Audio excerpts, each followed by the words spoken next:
muito tampinho. Fala galera, sejam muito bem-vindos, né? Vou esperar aqui um pouquinho, só dar uma hora um pouquinho mais cravada ali que a gente comece, tá? Guedes, Vic Torres, Dani Soares. Tô meio que penteado, meio destroçado, tô resfriado, né? Tô confinado, né? Não sei se tenho corona, mas vamos tentar ao máximo que isso não afete. Então tô bebendo muita água, né? E ao mesmo tempo a grande distração dentro desse confinamento é justamente produzir coisas, né? Eu queria agradecer o convite da Vitória, tá? É um convite muito bacana, por causa do sentido assim, na verdade eu quase implorei uma chance, né?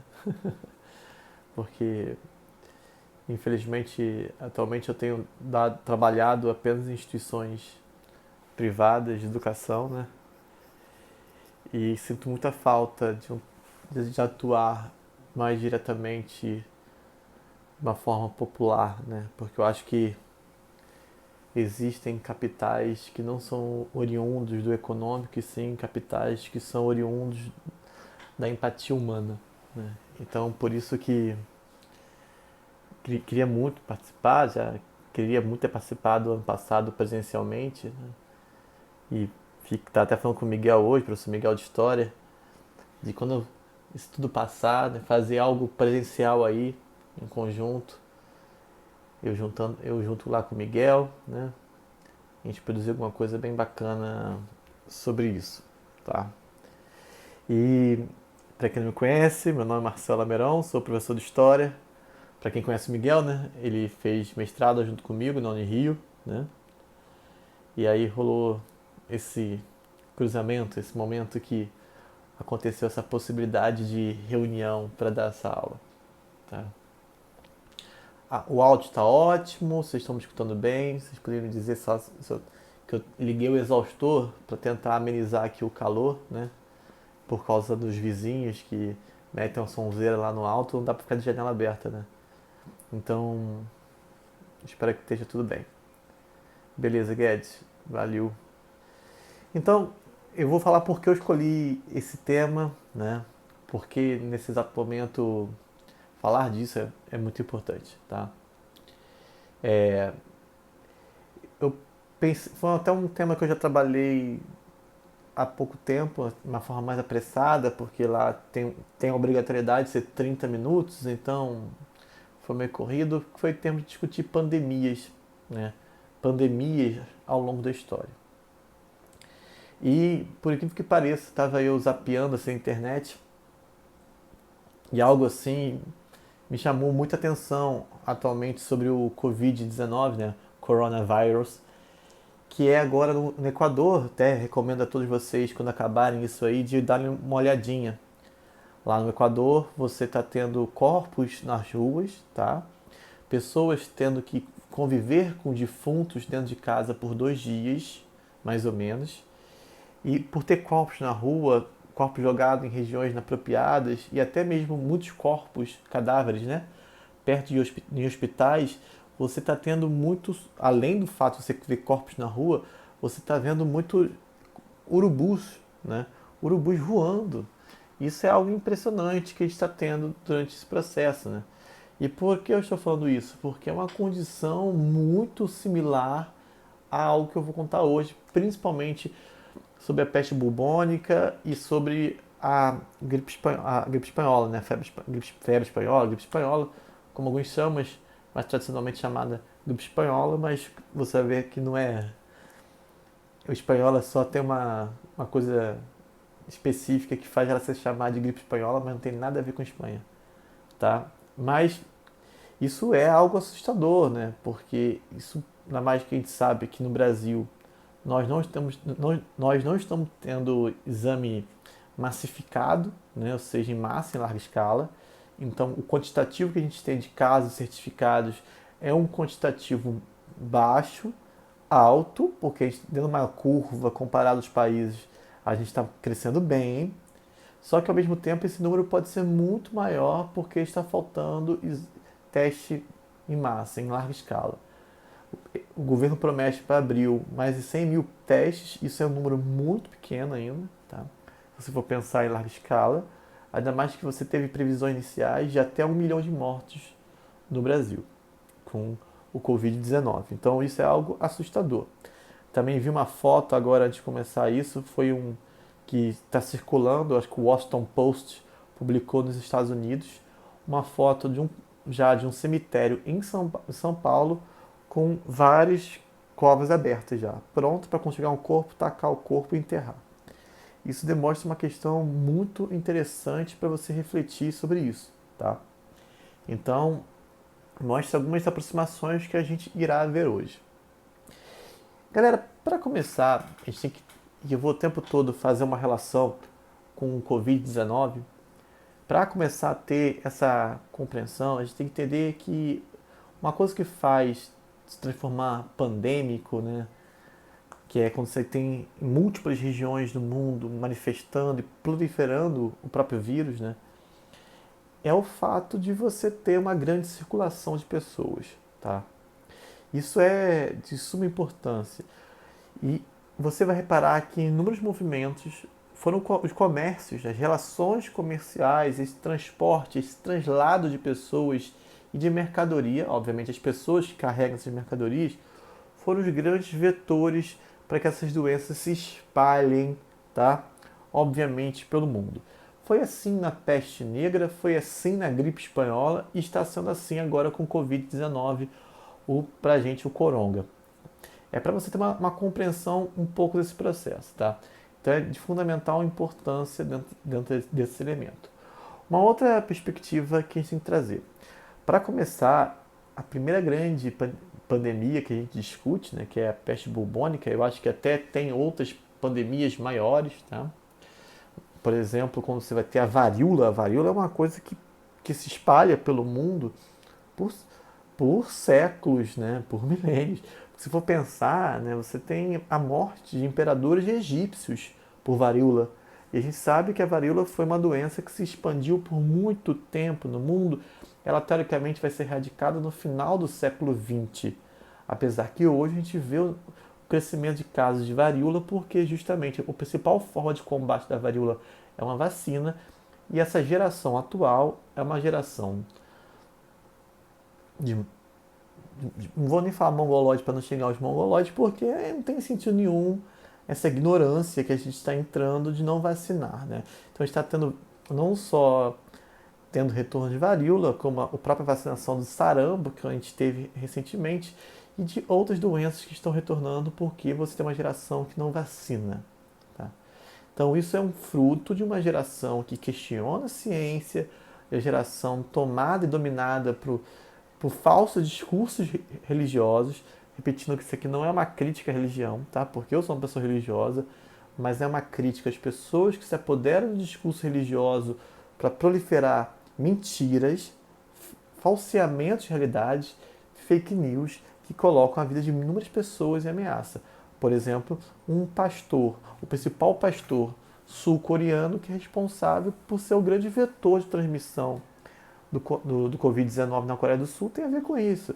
Por essa falsa palavra, por ter levado fiéis à China, para depois ter continuado também os cultos dentro da sua igreja, ele está sendo hoje provavelmente culpabilizado por homicídio coletivo na Coreia do Sul. Mas como a Coreia do Sul é um país legalmente mais sério, esse ponto ele está ali tendo grande elemento e grande valor. Aqui no Brasil não. Aqui no Brasil, né, virou um ponto que é de sua importância perceber o quanto é ignorante.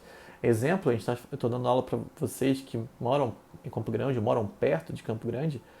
Campo Grande acabou de sair uma reportagem, ela está com o calçadão de Campo Grande cheio, uma reportagem da UOL, demonstrando que, inclusive, inúmeras pessoas estão usando o argumento, obviamente, o argumento da economia, que é, sim, um argumento muito forte, importante se pensar, né? Mas também usando o argumento do acreditar no que o presidente falou, usando o argumento que a fé vai proteger e não vai proteger ninguém, né? Você vai ter ateu e cristão ortodoxo pegando Covid-19 e morrendo de Covid-19. Inclusive, idosos estavam andando pelo calçadão presente e o argumento está ali. Então, eu convido vocês a ver as reportagens sobre o Equador e ver essa reportagem sobre Campo Grande, que ela é muito interessante. Mas voltando à ideia do tráfico de pessoas, tá? Esse tráfico de pessoas que é acentuado por relações comerciais, ele vai ser a principal vetor de transmissão aqui do Covid-19, mas também ele foi o principal vetor de transmissão daquilo que a gente chama de peste negra, tá? A famosa peste bubônica, que ela vem de uma peste, um agente, né, o Yersinia pestis, que vai transcorrer, né? Ele surgiu ali no sudoeste da China e viu, mais uma vez a China transmitindo doenças. Temos que lembrar algumas peculiaridades. A gente está falando da região com a maior população do mundo. Então, ter a probabilidade matemática de surgir uma doença ali é muito grande. Então, a China não é a culpada histórica por fazer transmissão de doença. Não entremos nesse preconceito. Um exemplo também interessante, que a gente sabe que nos comerciantes, na época da peste negra, eram judeus, né? Por exemplo, em Portugal, 70% da burguesia portuguesa era judaica. Então, se você tem judeus muito fortes nas relações comerciais, você vai ter naquela época da peste negra inúmeros judeus sendo culpabilizados pela transmissão da peste negra. Tá? E isso é um ponto fundamental. E esses judeus culpabilizados, eles vão sofrer de violência, vão sofrer emboscadas, vão ser assassinados por causa da raiva da população, culpando-os como possíveis vetores de transmissões e culpados pela transmissão. Então, hoje, quando a gente faz um exercício de questionamento da China como um grande vetor de transmissão, a gente está reproduzindo preconceitos históricos. Coincidência ou não, né, a gente está tendo uma celeuma diplomática agora com a China. A gente tinha uma compra de produtos para tentar, tipo, como máscaras, respiradores, para a questão do Covid, que a China iria enviar para a gente. A China cancelou a compra e está vendendo para os Estados Unidos. Isso é uma perspectiva interessante. Aí você vê se isso é uma resposta implicante para a discussão que se teve recentemente diplomática entre Eduardo Bolsonaro e a China. A gente tem que ter essa compreensão ali, que é uma compreensão marcante e ela está muito forte. Então, a peste negra, voltando, ela fala da China, ela vem da China, mas ela vem das relações comerciais. E a China não tem nenhuma culpabilização de existir relações comerciais. Lembrando que a China ela já foi, por muito tempo, o maior império do mundo. Tá? Você tem relatos chineses na América antes mesmo dos europeus na América. Você também tem relatos de vikings na América antes dessa grande Europa moderna chegar à América. Então, esses povos são tradicionalmente povos comerciais. A China chegou a constituir ali no Oriente a famosa Rota da Seda. Muitos dizem que a estratégia econômica chinesa hoje é a construção de uma nova Rota da Seda. Então, você tem como percepção que a China ela tinha uma importância econômica dentro desse contexto histórico. E é vital para a gente compreender. Tá? E o que vai acontecer? O que vai desenrolar dessa perspectiva? A peste negra ela ganha esse nome porque justamente é isso, né? Primeiro, ela era uma bactéria que era transmitida por ratos pretos, tá? E além disso tudo, ela vai deixar manchas pretas pelo corpo, tá? Isso é um ponto interessante. Essas manchas pretas pelo corpo, justamente assim, onde você vai ter inflamação, né, nos gânglios, das questões linfáticas, e essas inflamações elas vão causar transtornos e essas manchas vão dar o nome e esse apelido de peste negra. Mas, obviamente, quando a gente estiver falando de peste negra, a gente está falando de peste bubônica. Só um detalhe, você teve casos de peste bubônicas no Brasil também, tá? Não é uma doença que vai ficar restrita. E detalhe, esse surto, esse primeiro grande surto da peste negra, que chegou a matar 1/3 da população europeia, ele vai pegar a Ásia, ele vai pegar a Europa e ele vai pegar o norte ali da África, mais pro nordeste da Ásia, tá? Então esse é um ponto importante a gente destacar. Chega também no Nordeste, mas então fica ali mais no norte da África, Europa e também, dentro dessa perspectiva, a Ásia. E ela matou 1/3 da população europeia. Isso é uma morte, assim, esmagadora. Tá? E isso vai trazer... O Vampim pediu para salvar a aula quando terminar de explicar. Pode deixar, Vampim. E isso vai trazer, dentro dessa perspectiva, tá? Um ponto muito marcante, né? O quanto ela também vai dizimar. Ela tem uma capacidade de morte muito grande. E aí a gente tem que começar também a destrinchar inicialmente que contexto é esse. A peste negra, essa que a gente fala, quando a gente fala peste negra, é aquela que pega ali no século XIV, né? Século XIV, ali nos meados do século XIV, que você vai ter os grandes surtos de peste negra que vai matar muita gente. A gente está falando de uma Europa medieval, a gente está falando de uma Europa que está vivendo uma grande crise, que viveu crise de fome, que estava vivendo a Guerra de 100 Anos. A Guerra de 100 Anos, a peste negra foi tão forte que ela chega a parar a Guerra de 100 Anos, para você ter uma compreensão do que isso está acontecendo, dos impactos que estão acontecendo, e também de um mundo, aí está uma questão que é muito interessante para a analogia de hoje, dentro de um mundo, olha só, que onde as pessoas estão compreendendo, tá? Compreendendo, né? A peste negra tem uma relação com a cólera. A cólera é uma outra epidemia que vai circular pelo mundo, tá? É uma outra doença que se propaga e também vai ter um grande surto endêmico. Então é essa relação, Lady Di, com a cólera e a peste negra. Mas são doenças distintas, mas são doenças que mataram muita gente, tá? E elas têm muito a ver também com questões sanitárias. Por quê? Como eu falei, o rato é um vetor, né? Mas não vai ser o único vetor de transmissão. Você tem a própria relação dos próprios corpos contaminados como vetor de transmissão. Isso é um ponto interessante. E a gente está falando também de uma Europa medieval que não tinha sistema sanitário. E não tinha sistema sanitário para a própria construção urbana, desenvolvimento urbano da própria Europa, que se dá na Idade Média ruralizado, e o seu processo de início de urbanização é um processo que se dá de uma forma bem mal estruturada. Então você não tinha sistema sanitário na Europa medieval, essa ausência de sistema sanitário fazia propagar essas doenças. Mas tem algo a ver muito também dentro desse século XIV, que é de fundamental importância, é compreender que você tem como grande vetor de transmissão também ali a ignorância. Tá? A gente está falando de uma Europa medieval, onde o discurso religioso justifica tudo. Justifica tudo, tá? E uma Europa medieval e a grande massa era analfabeta. Tá? Então isso traz algum impacto que é gigantesco para que você possa compreender. Olha só que coisa pesada que a gente tem aí. Então, primeiro que inúmeros vão ler e vão interpretar o que está acontecendo como uma punição divina, como uma culpa dos judeus, quando quer achar um culpado para esses processos. Você vai ter outras pessoas dentro dessa perspectiva, tá? Que vai falar que é uma desordem planetária que vai ser marcada por eclipses e cometas. Aí já teve pessoas atualmente, porque tem um asteroide que estava a passar perto da Terra, falando também que o Covid-19 é uma punição divina ao carnaval desse ano. Olha que bizarro. O Covid-19 também teria uma relação com os astros, porque a gente tem esse cometa que está a passar perto da Terra. Então a gente vê pessoas repetindo. E ao invés de culpar o judeu, está culpando os chineses dentro dessa perspectiva. Só que o fato é que hoje a gente vive uma sociedade contemporânea com uma grande transmissão e circulação de conhecimento. Naquela época, a gente tinha uma população altamente ignorante, tá? E sem acesso à questão do conhecimento e também de saber ler e escrever. Então, isso é uma perspectiva muito importante. E justamente a transmissão e a circulação de fake news, elas vão ganhar impactos gigantescos.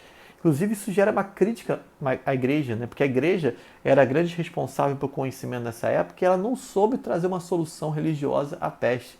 Isso leva, como consequentemente, né, a uma crise que a autoridade religiosa vai sofrer posteriormente, tá? Sim, você pode ter transmissão da peste bubônica, os corpos podem ser vetores de transmissão, sim, tá? E isso traz uma questão. Inclusive, a necessidade de fazer quarentena, ela foi crucial na peste negra, por isso que porque humanos também são vetores de transmissão, não só o rato. Tá? E isso é destacado, porque de início tentou se combater só o rato, e os corpos também eram transmissores. E olha que crueldade e bizarrice que a gente teve nessa época, foi que, por exemplo,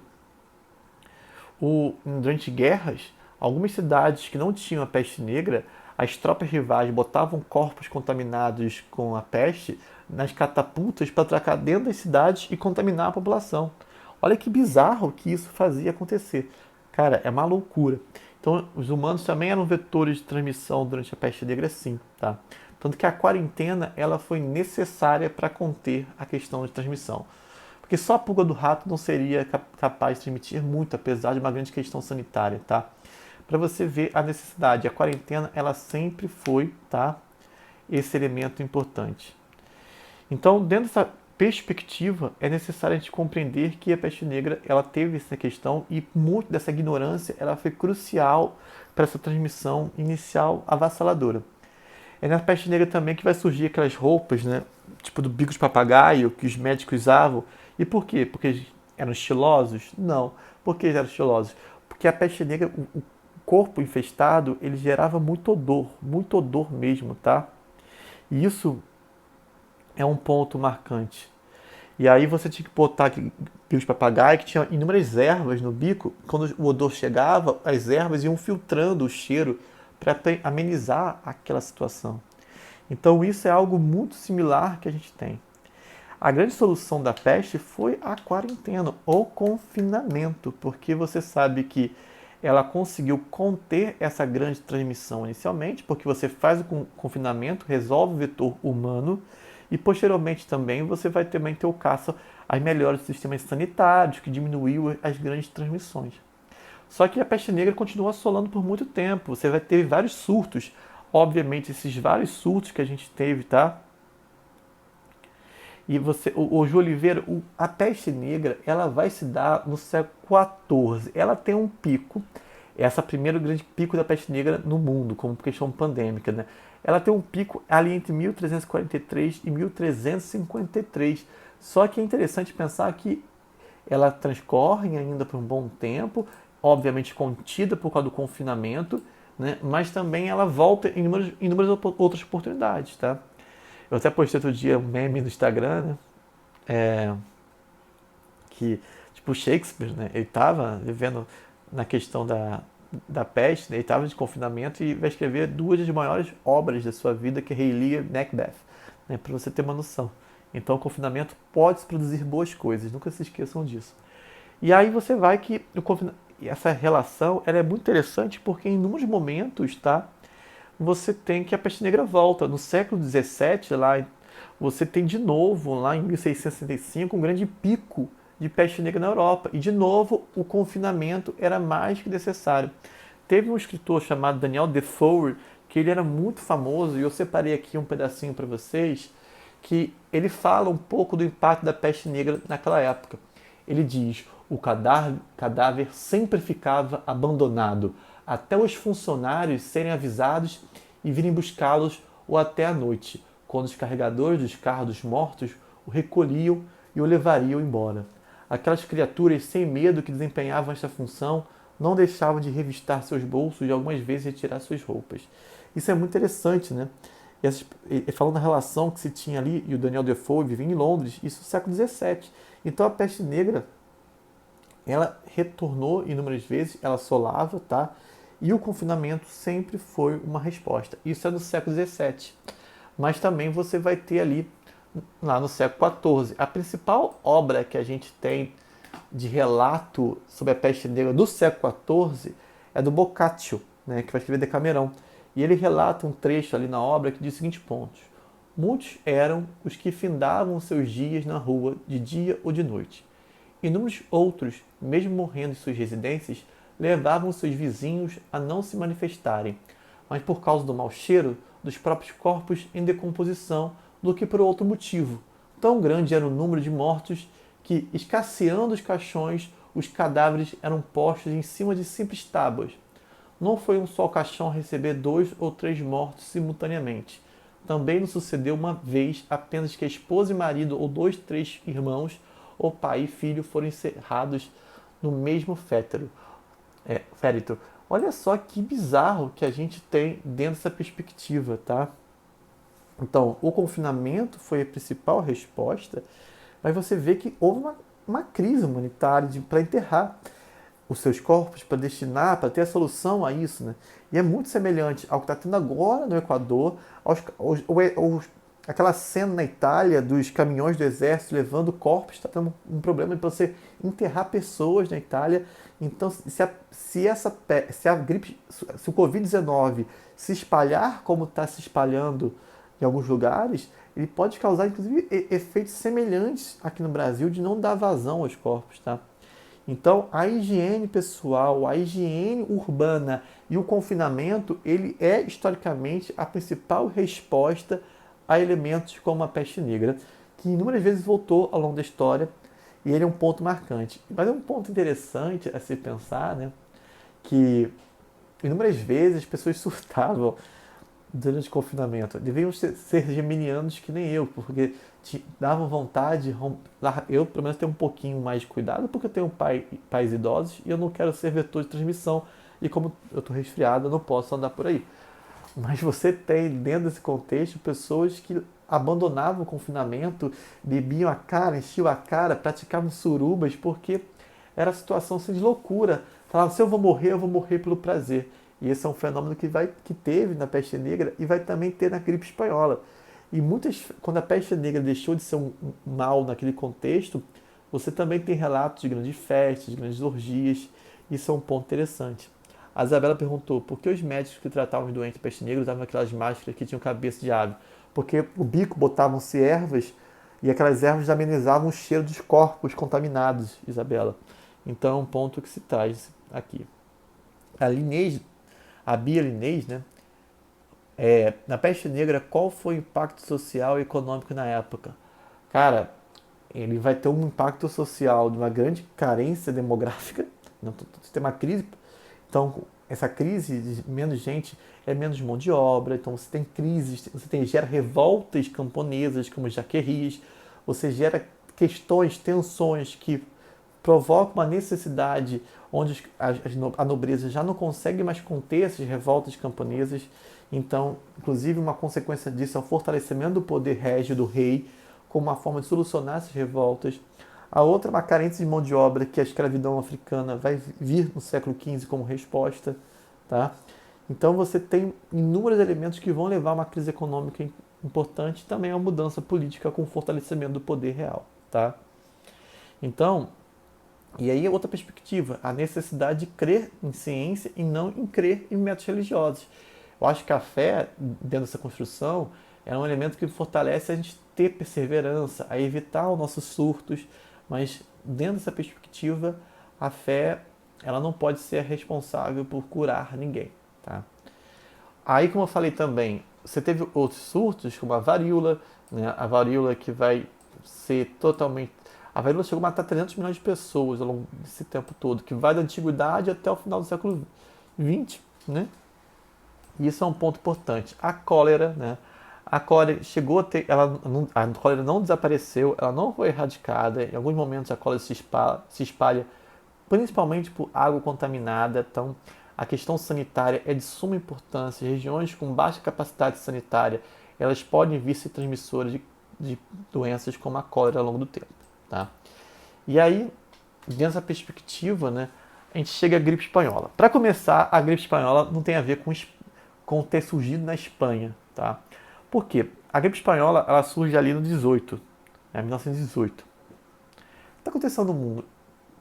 Primeira Guerra Mundial. Então, o que acontece? Os países que estão vivendo a Primeira Guerra Mundial não estão produzindo estatísticas, tá, sobre a peste negra. Então, uma pergunta aqui. A peste negra foi um dos fatores que atrasou a entrada da França na Revolução Industrial? Eu diria, Kelly, que a peste negra ela não tem essa questão muito ali de ter influenciado a França. O que também influenciou muito a França a ficar atrasada foi justamente o seu regime monárquico, a exploração sobre a população mais pobre e também a perseguição religiosa. Por quê? A gente sabe que historicamente na Europa os burgueses ou eram judeus ou eram calvinistas, protestantes, tá? Então essa perseguição religiosa que aconteceu muito na França fez com que inúmeras vezes esses burgueses tiveram que fugir.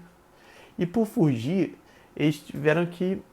A burguesia, que era a lógica transformadora econômica, se esvaziava. Então era a burguesia que tinha uma consciência de investimento. Tá? Porque na França você tinha uma nobreza muito tradicional. Na França, essa nobreza muito tradicional, mantida por aquela lógica ali de Versalhes, tá? Fazia com que o aparato de Estado sugasse, né, para manter privilégios e não investir em setores produtivos.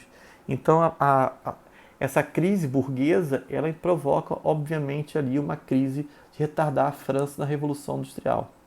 Se você for comparar com a Inglaterra, que em alguns momentos perseguiu elementos burgueses como pessoas puritanas que eram calvinistas, mas você sabe muito bem que já no século XVI ela perseguiu por um tempo, mas os próprios puritanos vão conseguir ascender o poder com uma revolução puritana e vão estar presentes no poder com a Revolução Inglesa. Então a presença burguesa é essencial ali para fazer esse processo de revolução industrial, tá? Então, voltando à gripe espanhola. A gripe espanhola ela é uma enfermidade que surge, tá? E ela surge como um destaque dentro dessa proposição. Por quê? E ela ganha com esse nome porque só a Espanha começou a gerar dados, informações, estatísticas. Aí parecia que a gripe espanhola só era transmitida pela Espanha, tá? E só por ser transmitida pela Espanha, né, começa a impressão que a gripe é espanhola. Inclusive na Espanha não se chama gripe espanhola, na Espanha se chama gripe francesa. E a gripe espanhola nada mais, nada menos é a influenza. O H1, né, o variante do H1N1. Isso sim, que a gente de novo vai circulando em inúmeros momentos, né? Com uma letalidade um pouco maior. Então a gente sabe que isso era a perspectiva. Então a gripe espanhola, ela se propaga dentro desse elemento, tá? E ela se propaga pelo mundo também, de novo, por relações de transmissão, de circulação entre gente, relações comerciais, tá? No Brasil, a previsão era que ela entrou através de um navio inglês no Brasil, um navio comercial que veio em 1918, veio a Recife, veio a Salvador e veio ao Rio de Janeiro, começando a partir dessas cidades portuárias se espalhar pelo Brasil, tá? Então ela veio também com o comércio, como foi outras relações importantes. Para a gente ter essa compreensão de destaque.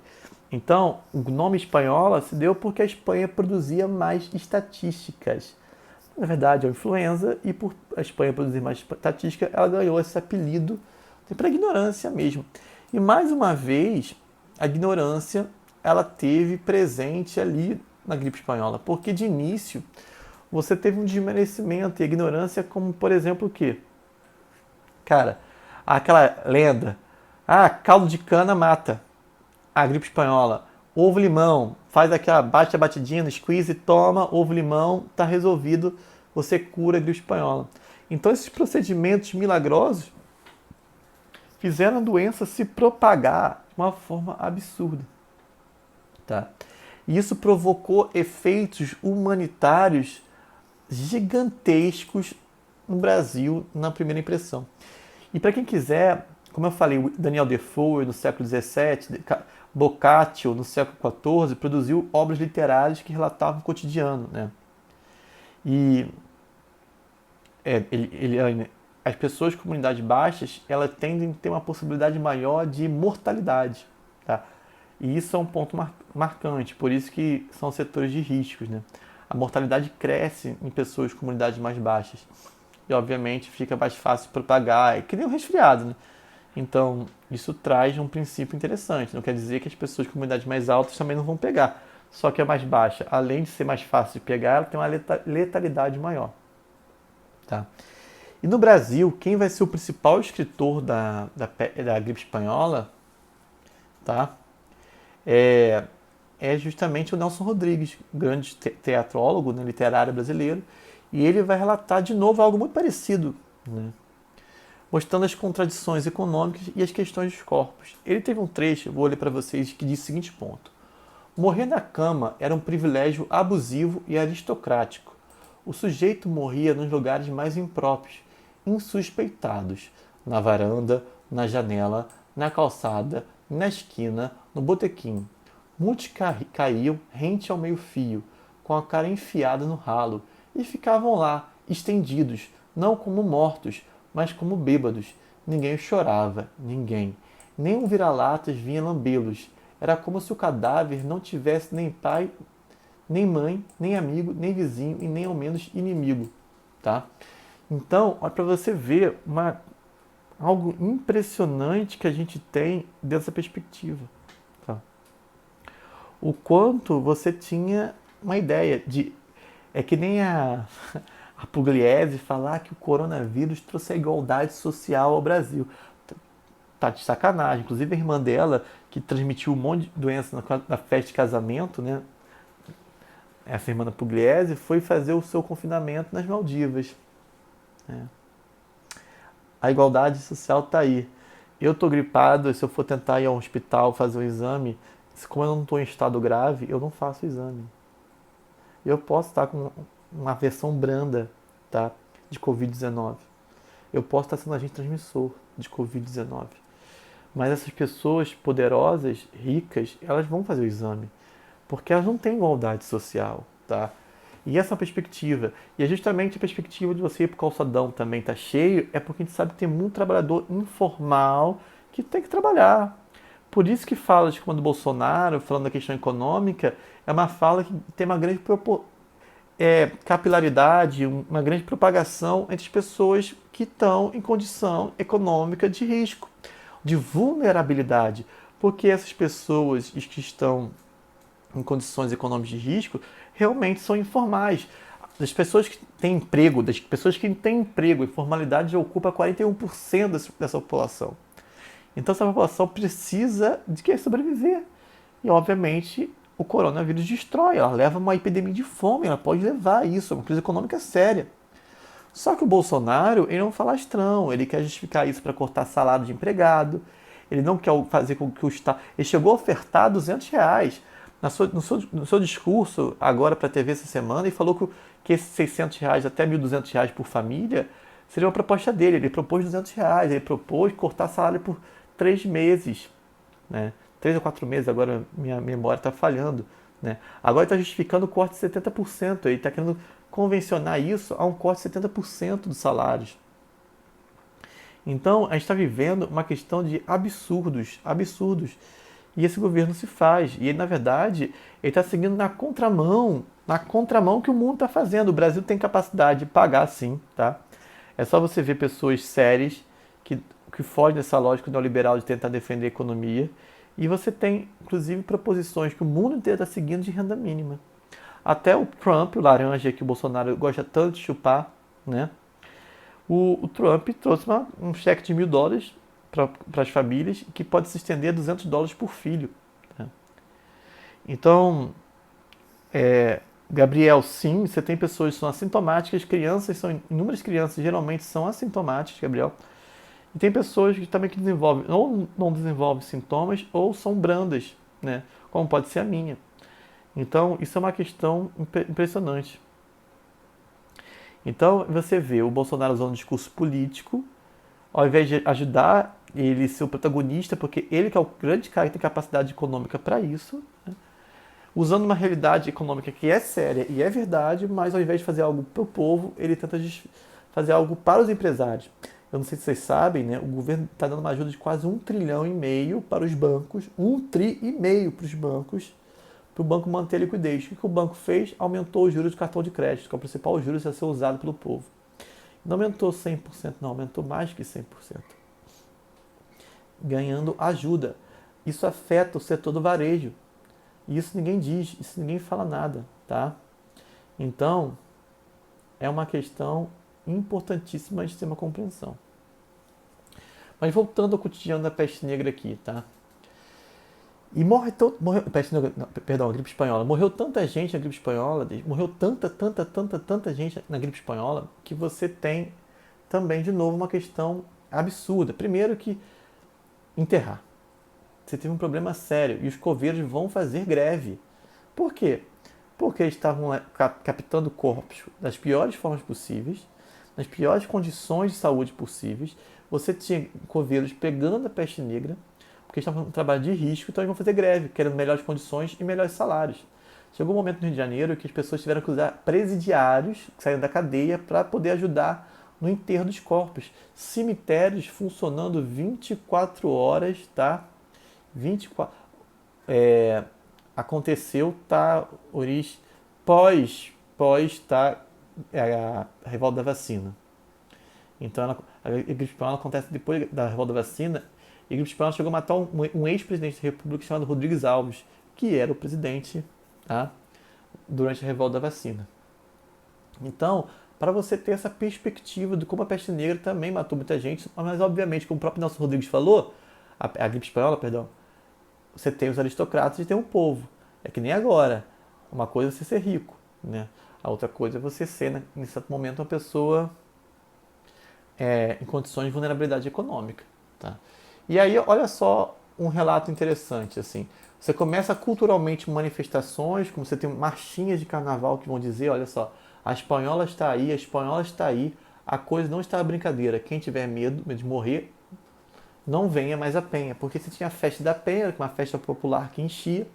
Então essa marchinha escrita pelo Caninha mostrava o cotidiano da peste negra e também do silenciamento desses grandes eventos populares que existiam, porque para evitar aglomerações. Tá? E aí tem um relato do Nelson Rodrigues falando dos corpos também pelo chão, olha só. Porque lá assim, porque lá se morria toda hora. Mas eis que eu queria dizer, vinha o caminhão de limpeza pública e ia recolhendo e empilhando os defuntos. Mas nem só os mortos eram assim apanhados no caminho. Muitos ainda viviam, mas nem a família, nem coveiros, ninguém tinha paciência. Ia alguém para o portão gritar para a carroça de lixo: aqui tem um, aqui tem um. Então a carroça ou o caminhão parava. O cadáver era tirado em cima dos outros, ninguém chorando, ninguém. Então, para você ter uma relação que isso se constrói e para você ver a loucura que isso se fundamentava, né? Olha como é esse elemento. Então, você tinha essas pessoas que morriam vagando, que furavam o confinamento, né? E o confinamento se transformou como a única grande solução, tá? Que a gente tinha. Então, os agentes fúnebres agiam, você teve greve, teve que negociar esse ponto, você teve que a necessidade de enterrar muita gente. E o confinamento, ele foi o grande vetor, né? Um grande elemento, perdão, um grande agente para tentar impedir essa transmissão que se encontrava nesse exato momento, tá? Então, olha só, e aí eu gostei muito também de um trecho retirado de um jornal de outubro de 1918, que eu captei, que me comparou muito aos poucos, né? Porque quando houve a ordem do confinamento aqui no Rio de Janeiro, o pessoal encheu as praias. E foi ao longo da semana que a cidade foi se esvaziando, né? E cada vez mais ganhando um aspecto fúnebre. Olha como se assemelha, tá? Olha como se assemelha aos dias atuais. Uma coisa que foi escrita nesse jornal em 20 de outubro de 1918.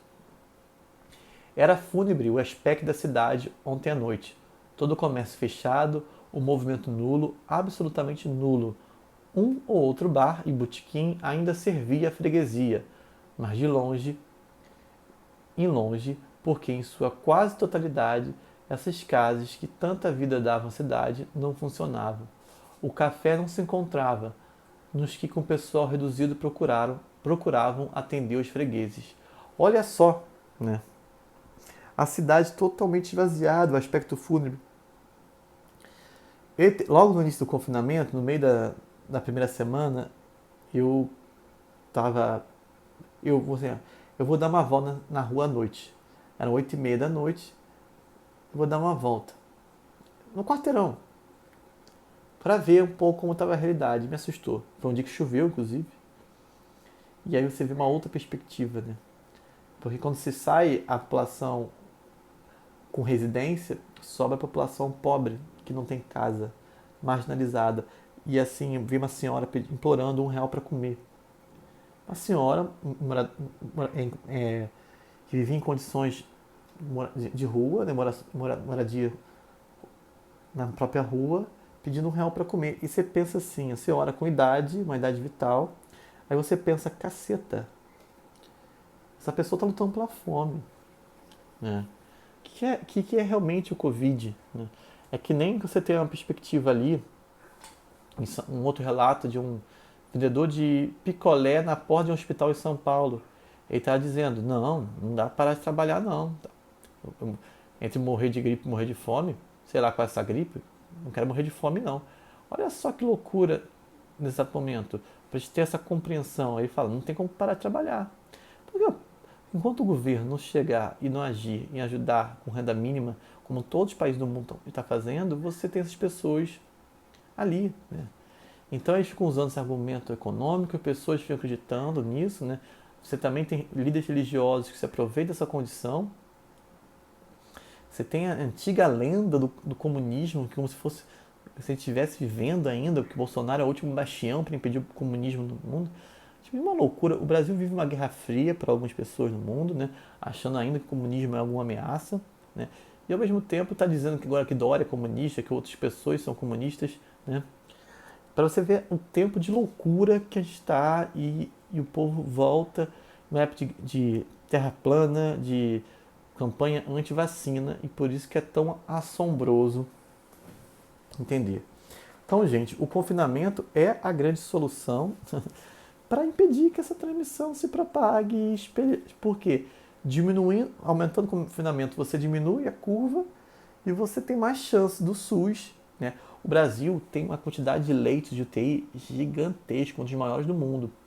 Você sabe que a maioria desses leitos de UTI estão para o setor privado. Então, o número não fecha nessa conta, tá? A gente sabe que plano de saúde é algo muito caro, então é algo muito bizarro e temeroso. Nós temos que nos confinar. Provavelmente semana que vem já tem alguma coisa falando sobre ajuda financeira. Então a gente tem que agir para que seu pai, sua mãe ou outro parente são trabalhadores informais, estão desempregados, vocês vão ter direito sim a essa ajuda e use, se tranque em casa, resista, tá? Mas eu queria terminar essa live aqui dizendo que sempre depois do horror há esperança. Como a gripe espanhola afetou o Brasil muito no final do ano, depois de 3 meses, por quem também compara muito ao prazo de 3 meses de confinamento para impedir a transmissão do Covid, né, para conseguir conter essa curva, logo depois do final do ano vem o Carnaval. E o Carnaval de 1919 foi um dos carnavais mais históricos da história. Tá? Foi um carnaval altamente eufórico, que as pessoas tentaram viver de todas as maneiras, porque era a percepção que a vida voltou. E era necessário comemorar a vida. Tá? Tinha uma marcha de carnaval que dizia assim: assim é que é, viva a folia, viva o momo, viva a troça, mas a tristeza que possa suportar tanta alegria. Quem não morreu da espanhola, quem dela pôde escapar, não dá mais tratos à bola, toca a rir, toca a brincar. Tá? E eu espero perfeitamente que quando isso passar, a gente tenha algumas necessidades. Perceba que a poluição no mundo está diminuindo. Perceba que o grande vírus no mundo é o próprio ser humano. E perceba que o Estado é importante, que a gente não deve abandonar o Estado, que o discurso neoliberal é um discurso de poucos, que nós não somos os indivíduos que vamos nos enriquecer na bolsa. Tá? Nós somos fungos perante o poder econômico desses caras. Tá? Que a gente tem que defender o SUS, que a gente tem que defender as relações humanas, e a gente tem que perceber que melhor que ver um celular, que apesar que ele permite isso aqui agora, depois que isso tudo acabar, as relações humanas são significativas. Se a gente não olhar para essa experiência e não aprender com ela, quando que a gente vai aprender com algo? Os gregos diziam que os momentos trágicos são aqueles que mais possibilitam capacidade de transformação. Se a gente não se transformar agora, tá? Quando a gente vai se transformar? Se cuidem, estudem. E é o que eu sempre digo. Em tempos de confinamento, só o conhecimento liberta. Só o conhecimento permite a gente sair dessas paredes, mas não com nossos próprios pés, mas com a nossa imaginação. Então eu peço que vocês, dentro dessa perspectiva, tá?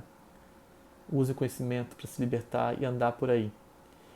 Qualquer dúvida de história, de vida ou qualquer coisa, procurem no meu Instagram, o Mundo Odeia Lameira, que eu vou adorar tirar com vocês e falar com vocês. Tá? É uma forma de a gente se aproximar. É o que eu posso fazer nessa condição. E saúde, tá, gente? Vida longa e próspera a todos. Tchau, tchau.